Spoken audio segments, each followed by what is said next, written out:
Okay, today I'm in the Star Sports Mayfair office with Betting Shop Manager of the Year 2022, James Maloney. Congratulations, James, and thanks very much for taking time out to talk to us. Thanks, Simon. It's just sort of sinking in still. It's all a bit of a shock Monday, but yeah, brilliant for the company and brilliant for me. Yeah, fantastic. And so obviously I've been here a lot of times doing these sort of interviews, and you're manager of the Star Sports shop here. How long have you Yeah. been here? It'll be 6 years in January I've been here. I came as number two to Matt Davies, who's now our head of retail. Yeah, so the two of us just built the shop up. As we got busier and busier, we got more staff in. It feels like it's only been 2 years, but I know we've had 2 years of COVID sort of, so I know we were open and closing and open and closing, but it's flown, to be honest with you, Simon. Okay, Past 18 months, sorry, I've been managing it here now. Matt, like I say, Matt's moved on and I'm the manager here for the past 18 months. and if anybody doesn't know where it is, it's in quite a prestigious little spot, isn't it? Just around the corner from the Dorchester. Yeah, it's hidden away a little bit. You have to know where it is to find it, or you can Google the address, but it is a nice area, very nice. Yeah, and if you find the Dorchester, you keep walking past it, Yeah. you find it, haven't you? Yeah. So you've earned, you've got this award, but you've earned your stripes. I mean, how long have you been working in the betting shop game? Since '96, so what's that, 26 years? Yeah, coming on for 27 it'll be. A long time. I started off at Corals in '96 in Thornton Heath, South Croydon. South London, sorry.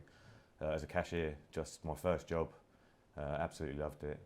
Knew a bit about gambling already, so I was already sort of a little bit ahead of just someone walking in who hadn't a clue. Know how to settle bets and stuff like that. The whole place, I loved it. The manager was so good, the staff were all good. Loads of customers. It was a really busy shop. I think it was one of the flagship shops for Coral in London.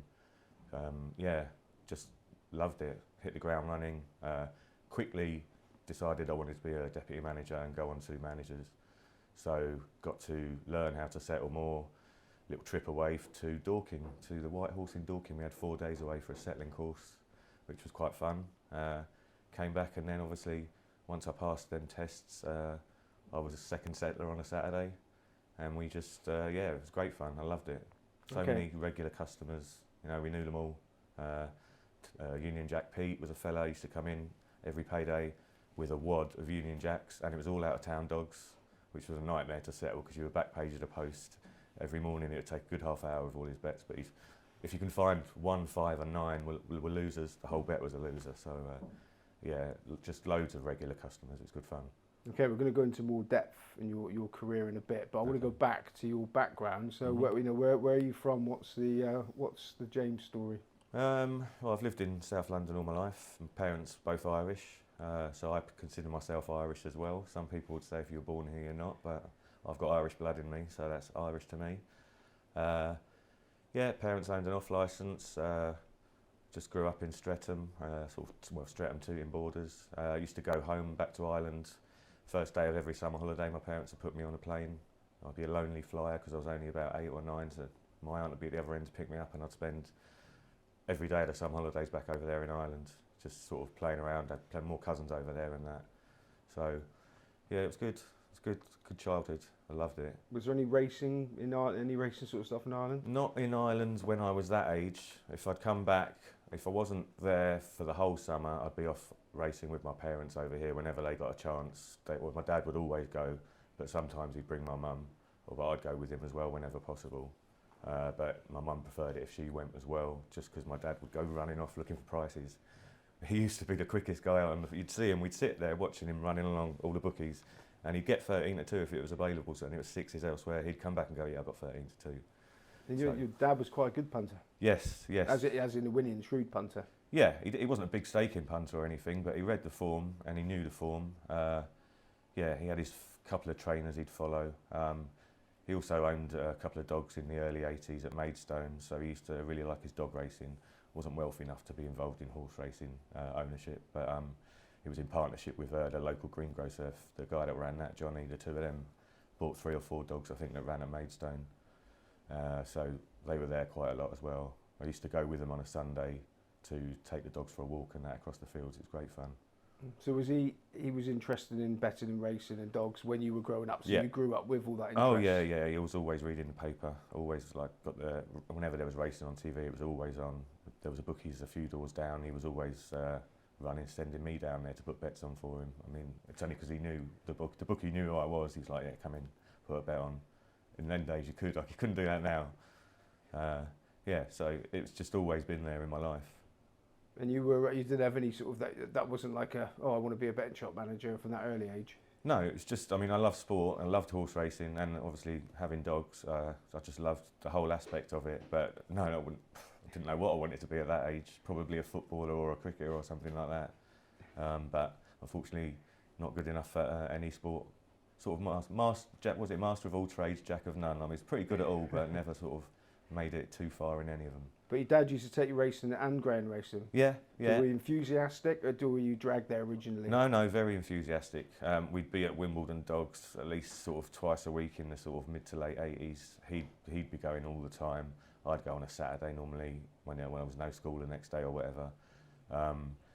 He would have the programme, but he wouldn't even need to look at it because he'd have been to every race he'd pretty much seen. So he'd pick out dogs that he thought were unlucky, like having seen them run on track, and then so he'd know when it's running again and he'd be on it.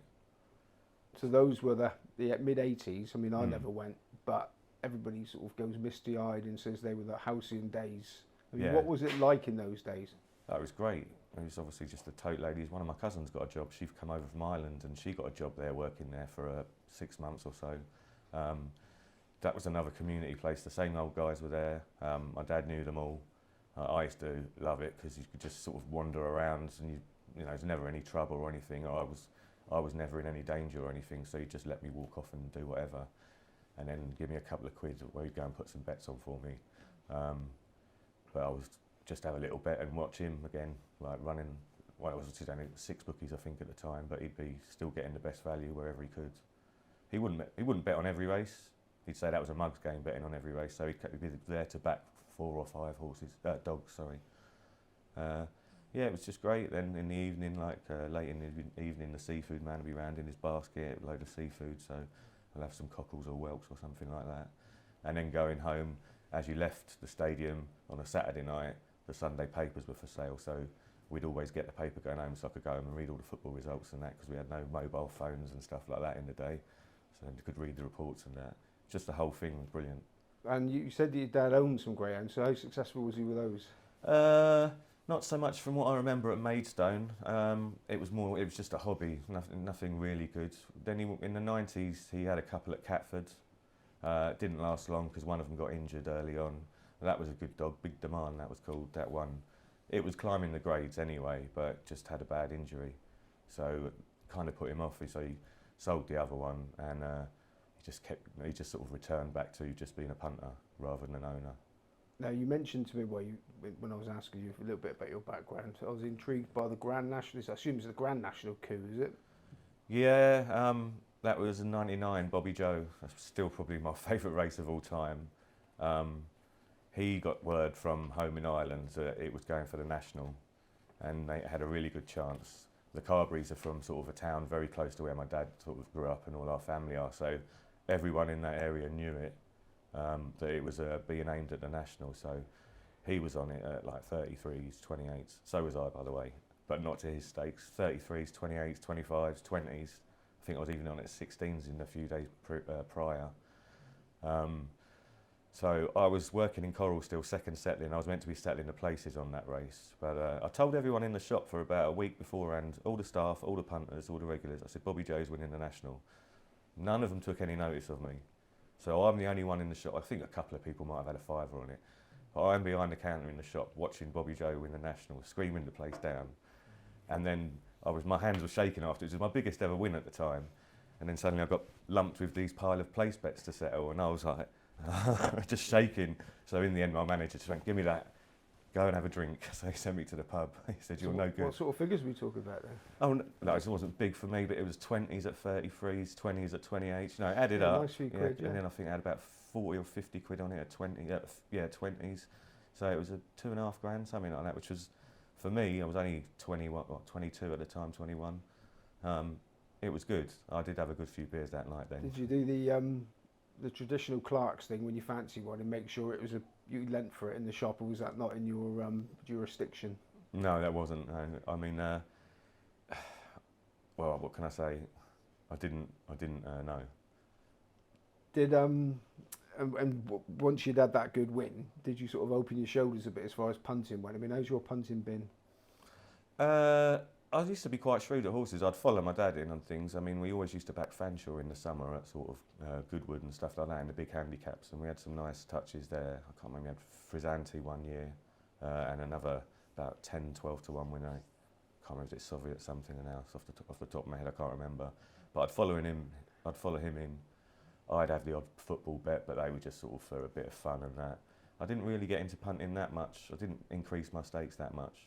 Did working in a betting shop and seeing the mistakes that people make you a better punter, or did it make you did you put you off punting a bit, or It did. I mean, there were still shrewd punters when I was working in the shops, you know, so you follow them in. Even today now, we've got shrewd punters here in Mayfair, so you might follow the odd person in because you know they're getting some, well, or they've studied the form, or they're getting some good info. But yeah, you see people doing their load or whatever, and you think, well, you feel for them as well, you know, so you don't ever want to be in that position yourself. I have been to a position where once or twice I've sort of halfway through the month I've run out of money because I've sort of punted it away. I've been a bit too reckless, and then you think, I'm not doing that again.